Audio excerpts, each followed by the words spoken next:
দর্শক আপনাদের সবাইকে অনেক শুভেচ্ছা জানাচ্ছি, সেই সাথে আপনাদের আমন্ত্রণ জানাচ্ছি লাইফস্টাইল বিষয়ক আমাদের সাপ্তাহিক আয়োজন লাইফ অ্যান্ড বিউটিতে, এবং বরাবরের মতোই আমি আপনাদের সাথে আছি মারিয়া শিমু।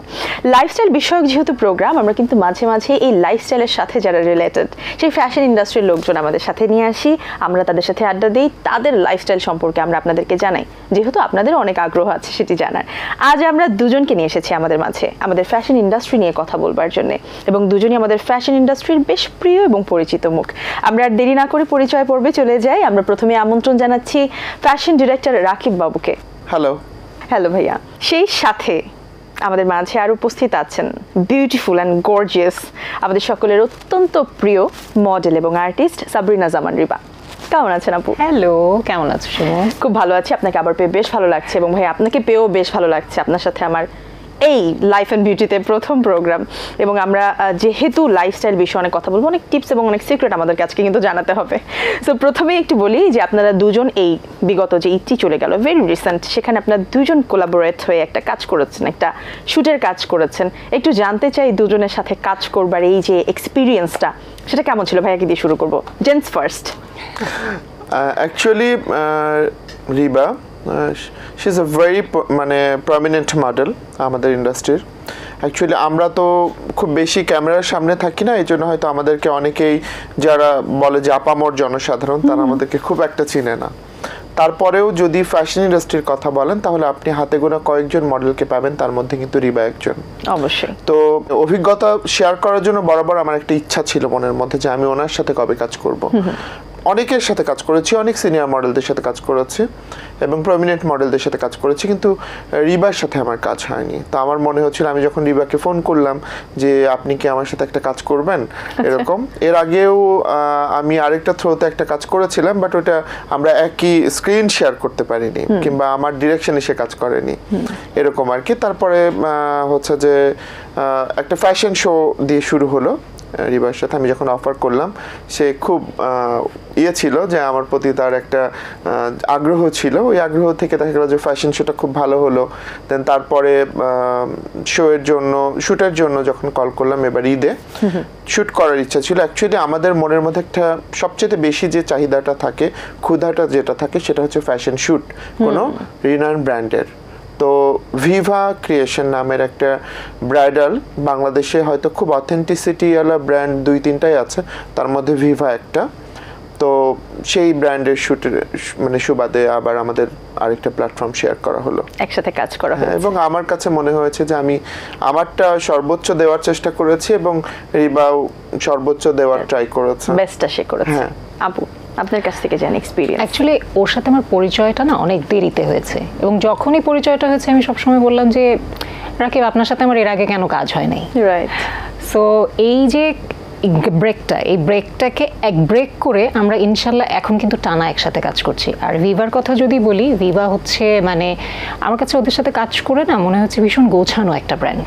আর সেক্ষেত্রে রাকিবের অনেক ক্রেডিট আছে, ও ভীষণ সুন্দর করে গুছিয়ে কাজ করে। সো আমাদের এই রিসেন্ট কাজটা না ভীষণ সুন্দর হয়েছে, এবং all credit goes to Rakib. Definitely credit দিচ্ছে, কিন্তু হচ্ছে ক্যামেরার সামনে কিন্তু পোজটা সেই দিয়েছে। সো আমার কাছে মনে হয়েছে যে ক্রেডিট তারই বেশি, আমি তো ডিরেকশন দিয়েছি। Actually it's a team work আসলে। রাইট। আচ্ছা, তো এই যে আপনি যেটা বললেন যে ক্যামেরার পেছনে আসলে আপনার কাজ হয়েছে এবং সামনে দাঁড়িয়েছে, সে দুটোই খুবই ইম্পর্টেন্ট একটা কাজ। এবং আসলে কিভাবে শ্যুটগুলো হয়, এবং অনেকেই ভেবে থাকেন যে আচ্ছা ঠিক আছে, ক্যামেরার পেছনে কাজ আর তেমন কি কাজ। সো সেই ক্যামেরার পেছনে আসলে শ্যুটের কাজগুলো কিভাবে হয় এবং কেমন হয়, সেটি আমার মনে হয় আমরা একটু দর্শকদেরকে এখন দেখে নিয়ে আসতে পারবো আপনাদের রিসেন্ট কাজটি থেকে। দর্শক, আমরা চলুন দেখে আসি যে কিভাবে আসলে শ্যুটগুলো করা হয়, এবং আসলে পেছনে কতখানি এফোর্ট দিতে হয় আর্টিস্টদেরকে।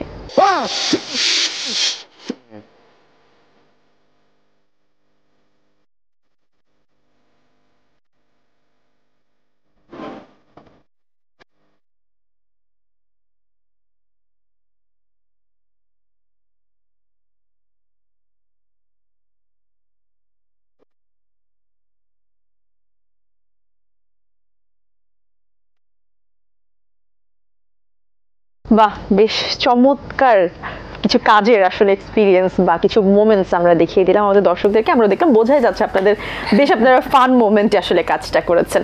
আপু, আপনার কাছে আসতে চাইছি, আপনার 15 বছর পার হয়েছে এই ইন্ডাস্ট্রিতে, আপনাকে অনেক অভিনন্দন। কেমন ছিল আসলে 15 বছর? আলহামদুলিল্লাহ, আই এম ব্লেসড। আসলে যে কোনো জায়গায় আপনি কাজ করতে পারবেন যখন কমফোর্ট জোনটা আপনি পাবেন। সো প্যাশনের জায়গা থেকে এই জায়গাটাতে প্রফেশন হিসেবে আসা, কিভাবে দেখতে দেখতে যে 15 বছর চলে গেল, আসলে পুরো ড্রিমি একটা ফিলিংসে আছি আমি। সো মানে মনেই হয়নি যে 15 বছর হয়ে গেছে। সময় এমন ভাবে আসলে একটা কাজকে যখন খুব এনজয় করে করা হয় বা বেশ ভালোবেসে করা হয়, তখন সেটার সাথে যে সময়গুলো বেশ দ্রুতই চলে যায়। ফ্যাশন ডিরেক্টর হিসেবে কাজ করছেন আপনি। ফ্যাশন ডিরেক্টর আসলে যে কোনো একটা ব্র্যান্ড শুট অথবা যে কোনো একটা কাজের, মডেলিং এর কাজের ক্ষেত্রে কতখানি গুরুত্বপূর্ণ ভূমিকা রাখে সেটা বোধহয় যারা আসলে এই ইন্ডাস্ট্রিতে কাজ করে না তারা বুঝবেন না। সো এই যে ফ্যাশন ডিরেক্টর হিসেবে কাজ করার যে এক্সপিরিয়েন্সটা, সেটা আসলে কেমন, এবং আপনি কি মোটামুটি স্যাটিসফাইড কিনা আপনার কাজ নিয়ে? না, আমার কাছে মনে হয় যে আমার এক্সপ্লোর করার জায়গা আরো হতে পারতো বা আরো হবে, সামনে হবে। কারণ আমার ইন্ডাস্ট্রিতে যেমন রিবা যেটা বললো সেটা হচ্ছে ওনার ইন্ডাস্ট্রিতে 15 বছর, আমার 7 ইয়ার্স। তো আমার কাছে মনে হয় যে ওনার ওই 15 বছরের জার্নিতে যদি আমিও যেতে পারি তাহলে ডেফিনেটলি আমিও আরো গুড কিছু দেখাতে পারবো, আরো কিছু ভালো কিছু দেখাতে পারবো। আর যেটা আপনি বলেছেন ডিরেক্টররা সবসময় তো ক্যামেরার পিছনেই থাকে, এবং এটা আপনি যদি ফিল্ম বলেন সেখানেও একজন ডিরেক্টর আছে। আপনি যদি ওই যে যদি মডেলিং এর সেক্টরে কিন্তু আরো 2-3টা সেক্টর আছে এখানে, বিশেষ করে ভিজুয়াল, ফ্যাশন, 2টা সেক্টর যদি আপনি ভাগ করেন, এখানে বোথ সাইডে কিন্তু ডিরেক্টররা কাজ করে।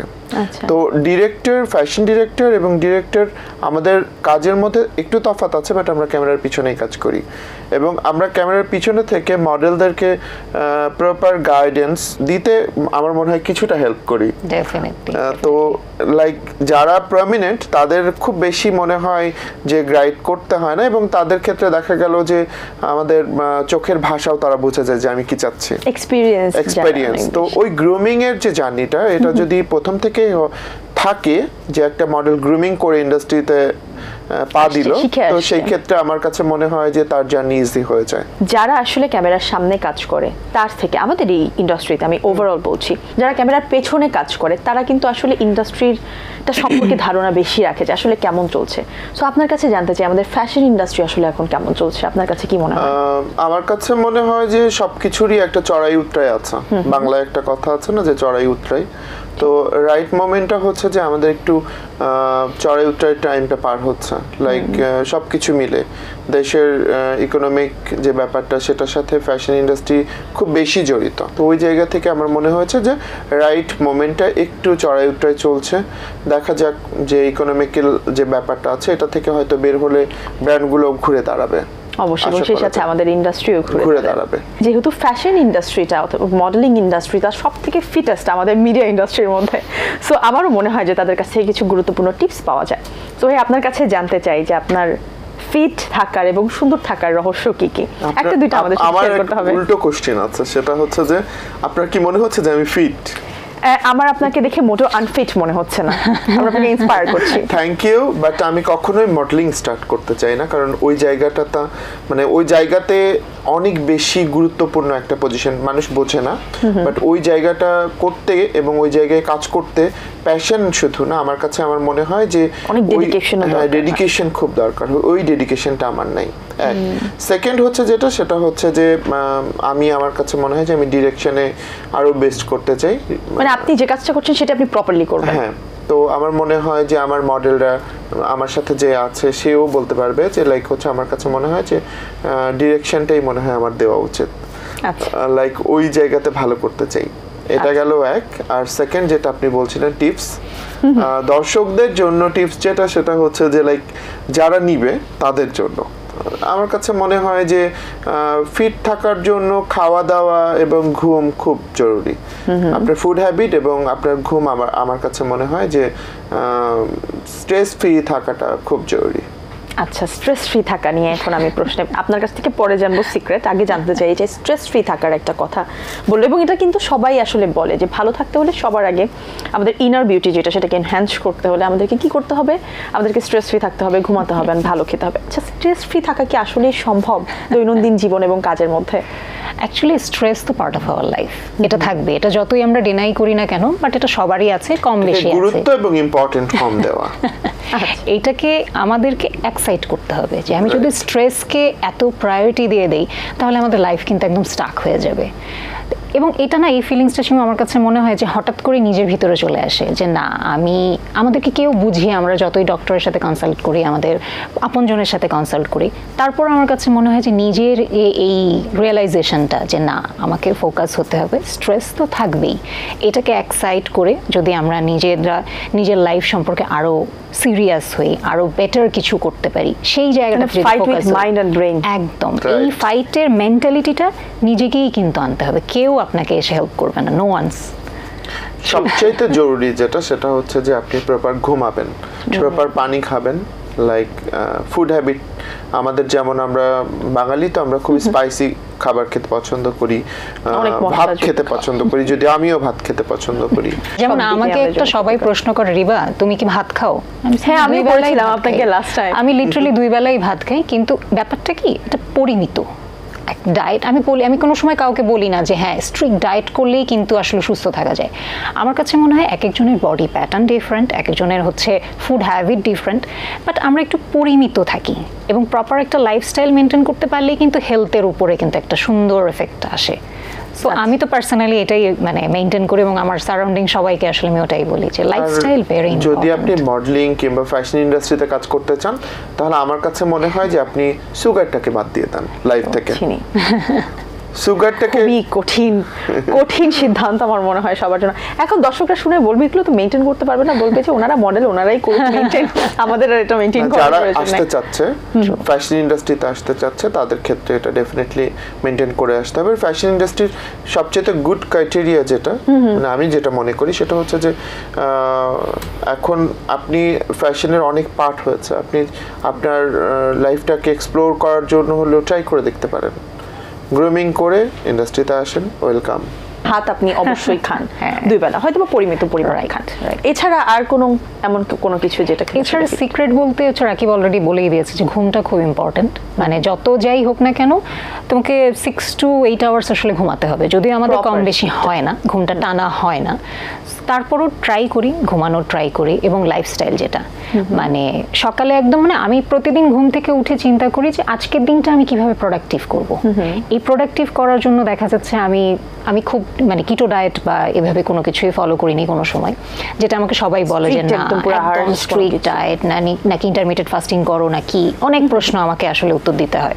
বাট আমার ক্ষেত্রে ওরকম কিছুই না, আমি জাস্ট যা খাই, আমি হচ্ছে বেশি খাই না, আমি খুব পরিমিত খাই। এবং এমনও আমাকে রাকিব যেটা বলছিল যে সুগার, আমি কিন্তু সুগার খাই, আমি সুগার খাই, কিন্তু আমার ক্ষেত্রে হচ্ছে না এই যে ট্রিকটা, এটা আমার নিজস্ব বানানো, আমি সবকিছু পরিমিত। আমি দেখা যাচ্ছে অনেকে বলে না যে কোকের অনেক ফ্রিক হয়, কোক ছাড়া হচ্ছে চলতে পারে না এরকম, বা চা কফি ছাড়া চলতে পারে না, এটা একটা ভালো দিক আছে। আমি চা কফি কোল্ড ড্রিঙ্কস কিছুই খাই না। আচ্ছা, এটা কি মডেল হওয়ার আগে থেকেই? আগে থেকে, একদম আগে থেকেই। মানে হয় না যে একটু জাঙ্ক ফুড যদি একটু খাওয়া হলো তখন ওটার সাথে, বাট এমনিতে মানে যে চা দাও বা কফি দাও, বরং কাজে গেলে তখন মজা লাগে, তখন মনে হয় যে আচ্ছা ঠিক আছে একটা রং চা খেয়ে দেখি। তো দেখা যাচ্ছে ওটাতেও হচ্ছে একটু জিরো সুগার দেওয়ার এখন তো অনেক কিছু অপশন চলে আসছে। আমরা যদি একটা কোল্ড ড্রিঙ্কসও খাই, আমরা জিরো খেতে পারি। সো এই যে ব্যাপারগুলো আছে না, ছোট ছোট জিনিসগুলো, এইটা আমি অনেক মানে কেয়ারফুল থাকি। মানে আচ্ছা খেতে ইচ্ছা করছে, বাট ওটা একটু দেখি না যেটা হেলদি, ওইভাবে করে খাই। আর এমনি তো ফ্রি হ্যান্ড এক্সারসাইজ আছেই। সো আমার কাছে it's all about balance and lifestyle. Career হিসেবে নেওয়ার যে বিষয়টা, অনেক সময় অনেকের কাছে আমরা শুনেছি বা মডেলদের কাছ থেকে আমরা শুনেছি, অথবা আমাদের কাছে আগে মনে হতো যে মডেল তারাই হয় যাদের আসলে এটার শখ আছে এবং এই শখটাকে যারা আসলে পূরণ করতে চায় এবং সেই সাথে কোয়ালিটি চায়। পুরোপুরি একমত না, আমার মনে হয় যে একজন সিনিয়র আছেনই, উনি মনে হয় আমার সাথে একমত হবেন। সো আপনি বলছেন যে ক্যারিয়ার হিসেবে আসলে মডেল এখন নেওয়া যায়? ডেফিনেটলি ক্যারিয়ার হিসেবে নিতে পারেন, এবং উনি ওনার ক্যারিয়ার তৈরি করেছে ফ্যাশন মডেলিং। রিবাকে বলা হয় যে বাংলাদেশের টপ ফ্যাশন মডেলদের একজন, এটা কি তার পরিচয় নয় আপনার মনে হচ্ছে? আচ্ছা, তো তার মানে হচ্ছে কেউ যদি আসলে চায় যে সে এই ক্যারিয়ারটা দিয়ে সার্ভাইভও করবে, তাহলে এটা this is the right time, সে চাইলে পারে এখানে। এখন অনেক সোর্স, অনেক প্ল্যাটফর্ম আছে। আমাদের সময় বা আমাদের থেকে সিনিয়র যারা ছিলেন তাদের যে স্ট্রাগল, আই নো যে ডিফারেন্ট স্ট্রাগল, বাট তারপর আমি বলবো যে এখন তো মানে আমরা দিন শেষে সোশ্যালি আমরা নিজের আইডেন্টিটি একটা ক্রিয়েট করতে পারি, ওখানে আমরা একটা ইনকাম সোর্স ক্রিয়েট করতে পারি। এটা কিন্তু আবার আপু একটা নেগেটিভ সাইডও আছে। ডেফিনেটলি আমি এটা অ্যাড করতাম। রাইট, এখানে একটা জিনিস আমি অ্যাড করতে চাই, সেটা হচ্ছে যে ব্যাপারটা হচ্ছে এরকম যে এক্সপ্লোর করা। যেমন রিবা একটা সময় ফ্যাশন মডেল ছিলেন, র্যাম্পের মডেল ছিলেন এবং ফটোশুটের মডেল ছিলেন। এখন ওনার মনে হচ্ছে যে আমি যদি আরেকটু কিছু করতে চাই, কারণ ওনার কিন্তু ইন্ডাস্ট্রি সম্পর্কে ওনার অনেক বড় ধারণা তৈরি হয়ে গেছে এবং উনি চাইলে যে কোনো ডিরেক্টরের সাথে কাজ করতে পারে, কারণ সব ডিরেক্টর ওনাকে চিনে। তো ওই যে এক্সপ্লোর করার ক্ষমতা, এক্সপ্লোর তৈরি করেছেন উনি নিজেকে করার জন্য, তো ডেফিনেটলি আমার মনে হয় যে উনি করতে পারেন। তো অবহেলিত ব্যাপারটা তখন আসে যে আপনি আমাদেরকে ইউটিলাইজ করতে পারছেন, এটা আপনার ব্যর্থতা, আমাদের না। আমরা কিন্তু আমাদের জায়গায় 100% দিয়ে যাচ্ছি, হ্যাঁ আমাদের সিনিয়ররা দিয়েছে, আমরা দিচ্ছি। এবং আমার কাছে মনে হয় যে এই ইন্ডাস্ট্রিকে তুলে ধরবেন কি না ধরবেন, এটা মিডিয়ার যারা লাইক হচ্ছে টেলিকাস্ট করছে কিংবা লাইক যারা মানে আমাদেরকে তুলে ধরছে, এটা তাদের ব্যর্থতা, আমাদের না। আচ্ছা, আমরা কিন্তু সেদিক দিয়ে ব্যর্থ না, কারণ আমরা কিন্তু করছি লাইফস্টাইল। ডেফিনেটলি এটিএন বাংলার প্রতি আমাদের একটা খুব বড় কৃতজ্ঞতা যে লাইক তারা ফ্যাশনের মানুষদেরকে সব সময় তুলে ধরে, এবং শুরু থেকে একদম শুরু থেকে। হুট করে আমি আসলাম, আমি অনলাইনে কিছু একটা করলাম, আমার একটা এক্সপেরিয়েন্স হলো যে কোনো ভাবে, তারপরে আমি নিজেকে এস্টাবলিশ করে ফেললাম যে আমি একজন মডেল, এবং দেখা গেল যে ভিউজের উপর কাউন্ট করে তাকে হয়তো বা কাজও অনেক ক্ষেত্রে দিচ্ছে। তো সেক্ষেত্রে কি আপনাদের কিছু মনে হয় না যে কোয়ালিটিটা একটু ডিফার করে? ডেফিনেটলি মানে কোয়ালিটি ওই জায়গায় অ্যাকচুয়ালি কোয়ালিটি কাজ করে না। বেসিক্যালি যেটা কাজ করে সেটা হচ্ছে যে এখন ইনফ্লুয়েন্সারের যে টাইমটা যাচ্ছে, ওটাকে মার্কেটিং এর ক্ষেত্রে আমরা তাদেরকে একটা শুটের জন্যই কিন্তু কাজে লাগাই।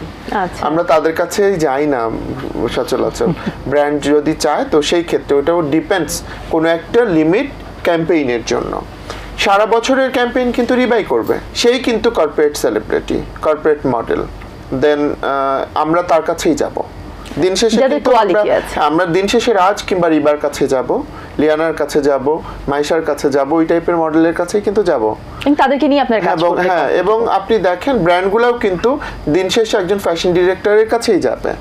ব্র্যান্ডগুলোর কথা আমি বলছি, খুঁজে বের করবে আজরা কোথায় আছেন, হচ্ছে যে গৌতম সাহা স্টুডেন্ট কোথায় আছেন, দেন হয়তো শেষে রাকিব বাবুর নামও আসতে পারে, কোথায় আছেন, আমাদের যারা আসলে তাদের কাজ দিয়ে কোয়ালিটিটাকে এস্টাবলিশ করেছে। অ্যাকচুয়ালি দিন শেষে আমাদের কি থাকে? দিন শেষে কিন্তু কাজটাই থাকে। কাজই কিন্তু হচ্ছে কি আপনাকে আইডেন্টিফাই করে দেবে যে who you are actually. Exactly. আমার কাছে খুব লাকি লাগে যে আমি বাংলাদেশের সব টপ মডেলদের সাথে কাজ করেছি, এবং সিনিয়র অনেক মডেলদের সাথে কাজ করেছি, এবং জুনিয়রদের সাথে কাজ করছি। তো লাইক আমার কাছে মনে হয় যে এক্সপ্লোর করার জায়গাটা আমার কাছে মনে হয়েছে যে আরো বিগ হয়ে গেছে। এখন সবার সাথে কাজ করতে পারছি। দিন শেষে এখন এমন একটা আমরা স্টেজে আছি, আমাদের কিন্তু এখন সবার সাথে মিলে কাজ করতে হবে। অবশ্যই ইদার তুমি কাজ করো, ইদার না হয় হচ্ছে কাজ সবার সাথে করো, মানে ব্যাপারটা এরকম, নো আদার অপশন। আর যেহেতু আমাদের এই পেশাগুলোতে, আমি রাকিবের কথাও বলবো, আমার কথাও বলবো, আমরা এখানে কিন্তু প্যাশনের থেকে এই জায়গাটাতে ক্যারিয়ার বিল্ড করছি। সো এই জায়গাটাতে আপনি ডে 1 থেকে শুরু করে আজকে এই পর্যন্ত কত নতুন মানুষ, নতুন কোম্পানি, নতুন আমরা টিম হচ্ছে প্রতি মুহূর্তে নতুন, মানে নতুন নতুন সবকিছুর এক্সপেরিয়েন্সগুলো আমরা এক্সপ্লোর করছি। সো আমি সবসময় পার্সোনালি নতুনদেরকে অনেক ওয়েলকাম করি, এবং ওদের আমি নেগেটিভটা না যাই, নেগেটিভটা না, এখানে সব জায়গাতেই নেগেটিভিটি আছে। কারণ এই যে আপনি বললেন যে ভিউ এর ব্যাপারটা, বা হচ্ছে এখন আমাদেরকে জাজ করা হয় কিছু কিছু, কারণ আমাদের সময়কার তো এই ব্যাপারগুলো ছিল। আমার মনে হয় যে আপনার চেয়ে বেশি জাজ করা হয় আমাদেরকে, ফ্যাশন ডিরেক্টরদেরকে। কারণ আপনি 4-5টা ফ্যাশন ডিরেক্টর ইন্ডাস্ট্রিতে পাবেন যারা কাজ করছেন, এবং তারা আদৌ ফ্যাশন ডিরেক্টর, কিন্তু আমাদের যাদের সাথে কম্পেয়ার করা হয় কিংবা একটা মানে তুলনা করা হয় ব্যালেন্সিং এ, আসলে তাদের কাজ এবং আমাদের কাজ এক প্ল্যাটফর্ম না। ওই জায়গায় আমরা একটু এমবারেসড হই। সোশ্যাল তো জাস্ট একটা প্ল্যাটফর্ম, এখন হয় সোশ্যাল বেস করে অনেকে আসলে ক্যারিয়ার এস্টাবলিশ করছে, বাট দিন শেষে কিন্তু কোয়ালিটি ম্যাটার করে। অবশ্যই, এবং কোয়ালিটি থেকে যায়, কোয়ালিটি ম্যাটার করবে, এক্সপেরিয়েন্স ম্যাটার করবে। আমি কিন্তু বলেছি আপনাকে যে একটা ফ্যাশন ব্র্যান্ড কিন্তু একটা নির্দিষ্ট ক্যাম্পেইনের জন্য ওই ইনফ্লুয়েন্সারকে খুঁজবে, লং টাইমে যাবে না, কিন্তু সারা বছরের জন্য কিন্তু রাজডি বা লিয়ানা ওরাই কাজ করবে যারা ফ্যাশন মডেল। মাইশা ওরাই কিন্তু কাজ করবে দিন শেষে, তাই না? এরকমই তো। এবং যারা আসলে নিজেদের কোয়ালিটি প্রুফ করে যেতে পারবে। Right. এবং যেহেতু আমরা বলছিলাম যে মডেল হতে চাইলে আসলে কি করণীয়, তার জন্য আপনি যেটা বলছিলেন যে ডেডিকেশন এন্ড প্যাশনটা অনেক বেশি ইম্পর্টেন্ট এই ক্ষেত্রে, যদি কেউ আসলে ভালো মডেল হতে চায় এবং টিকে যেতে চায় ইন্ডাস্ট্রিতে। আরেকটা বিষয় আছে না, যে আসতে কিন্তু অনেকেই পারে।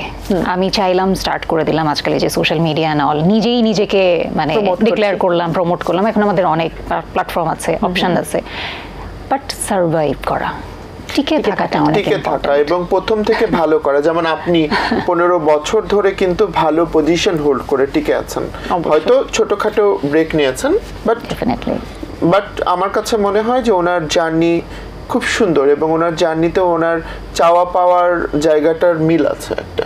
আলহামদুলিল্লাহ, আসলে আমি ব্লেসড। আমি ডেফিনেটলি এই জায়গাটাতে আসতে পারতাম না সবাই যদি আমাকে কোঅপারেট না করতো, আমার ফ্যামিলি থেকে শুরু করে আপনার ডেডিকেশনও যদি না থাকতো। ডেফিনেটলি হ্যাঁ। আর জিনিসটা কি, আমি কোনো সময় গ্রুমিং করে আসি নাই, বা আমি নিজেকে গ্রুম করেছি। এই জিনিসগুলো যখন আমি চিন্তা করি না, তখন মনে হয় যে হ্যাঁ, কিছু হয়তো বা করতে পেরেছি, না হলে এই জায়গাটাতে থাকতে পারতাম না এতদিন। আচ্ছা, তো গ্রুমিং এর কথাটা যেহেতু আসলো, আমরা জানি যে আপনি খুব স্বল্প পরিসরে কোরিওগ্রাফির কাজও করেন। আমি ডিরেকশনের কাজও করি, আমি কোরিওগ্রাফির কাজও করি, বাট এটা তো অনেক বেশি এক্সপেরিয়েন্স, সো ডিরেকশন দেওয়া ওনার জন্য কিন্তু ব্যাপার যেটা একটা লম্বা সময় তিনি পার করেছেন। এটাতে আসলে না মানে ফোকাস বা এটা কি আসলে প্রফেশন হিসেবে নেব, এটা এখনো চিন্তা করিনি। আমার প্ল্যানিং হচ্ছে আমি এন্টারপ্রেনারশিপ নিয়ে কাজ করব। আমি মানে গদবাধা আসলে 9 to 5 জব করব না, আমি ক্রিয়েটিভ সেক্টরে কাজ করব, সবসময় এটাই প্ল্যান ছিল। সো এই জায়গাটাতে যে কাজ করছি, এই প্ল্যানিংটা এরকম ছিল যে আমি এই কাজগুলোকে কিভাবে ইউটিলাইজ করতে পারি, সো ওইভাবে করেই আসলে এগিয়ে যাওয়া আর কি। আচ্ছা, তো ভাইয়া বলছিলেন যে 7 বছরের ক্যারিয়ার আপনার ইন্ডাস্ট্রিতে, এবং আরো যদি 7 বছর পার করা যায় তখন হয়তো বা স্যাটিসফ্যাকশনের জায়গাটা আসবে। সেই জায়গা থেকে আমি এক্সপ্লোর করতে পছন্দ করি, প্রতিনিয়ত নিজের পজিশন চেঞ্জ করা, নিজের ক্যারিয়ারের বিভিন্ন দিক নিয়ে কাজ করা। স্টাইলিস্ট হিসেবে শুরু করেছিলাম, পরে ডিরেকশনে এসেছি। আচ্ছা, আর কি কি ইচ্ছা আছে সামনে, সেটাই জানতে চাচ্ছিলাম।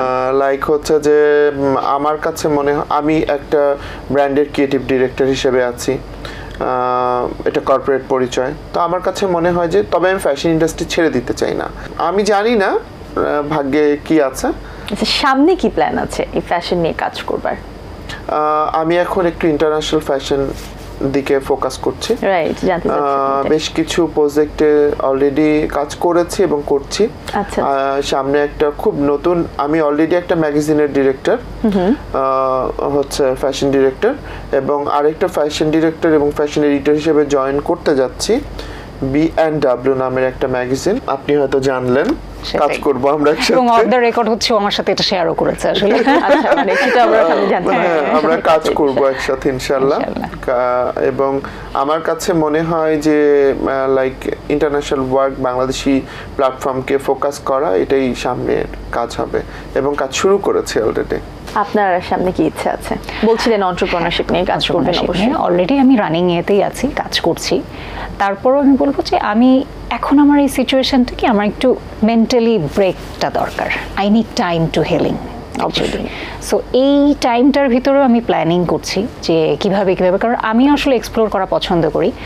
আর আরেকটা কি, আমি প্রচন্ড খুঁতখুঁতে মানুষ, তো মানে কোনো একটা পেশায় পারফেকশনিস্ট, মানে আমি কখনো স্যাটিসফাইড হই না আমার কাজে। আমি হ্যাঁ ঠিক আছে, আমাকে হচ্ছে একটা শুটে সবাই বললো যে এটা অলরেডি ডান, আমি অনেক সময় বলি যে না, আমি আরেকবার দিব, আমি আরেকবার একটা টেক দিব, আরেকবার। তো সো আমি প্রচন্ড খুঁতখুঁতে এবং পারফেকশনিস্ট যেটাকে বলে না, সো পেশার ক্ষেত্রে এরকম আমি দীর্ঘ সময় এই জায়গাটা পাড়ি দিয়েছি। তো এরপরে যদি আমি এক্সপ্লোর করি, আমি ডেফিনেটলি এমন একটা পেশাতেই যাব বা এমনভাবেই মানুষ আমাকে আসলে দেখবে, যাতে করে সবসময় মনে করে না এই মেয়েটা তো আসলে খুব গুছিয়ে কাজ করে, সো যাক এতদিন পরে এসেও আবার ডিফারেন্ট কিছু করছে, এটাতে ভালো করছে। সো এই প্ল্যানিংই আসলে সামনে আগাচ্ছে, ইচ্ছাটাই থাকছে। এবং আমরাও আশা করছি অবশ্যই আপনার ব্রেক প্রয়োজন, এবং ব্রেকের পর আমরা নতুন কিছু ধামাকাদার এবং সুন্দর কাজ পাবো। অনেক ধন্যবাদ আপনাদের দুজনকে আমাদের মাঝে আজকে আসবার জন্য, এবং চমৎকার কিছু সময় আমাদের সাথে কাটাবার জন্য, এবং গুরুত্বপূর্ণ কিছু টিপস আমাদের দর্শকদের সাথে শেয়ার করবার জন্য। আপনাদের দুজনের জন্যই এটিএন বাংলা এবং লাইফ অ্যান্ড বিউটির পুরো টিমের পক্ষ থেকে অনেক শুভকামনা রইল। এটিএন বাংলাকেও শুভকামনা, আমাদের মতো ফ্যাশনের মানুষকে তুলে ধরুক আরো। দর্শক, আজ এখানেই শেষ করছি। আশা করছি আমাদের আজকের এই এপিসোড আপনাদের বেশ ভালো লেগেছে। দেখা হবে আগামী পর্বে আবারও নতুন কোনো বিষয় নিয়ে, নতুন কোনো অতিথির সাথে। সে পর্যন্ত সবাই ভালো থাকুন, সুস্থ সংস্কৃতি চর্চার সঙ্গে থাকুন। আল্লাহ হাফেজ। ধন্যবাদ।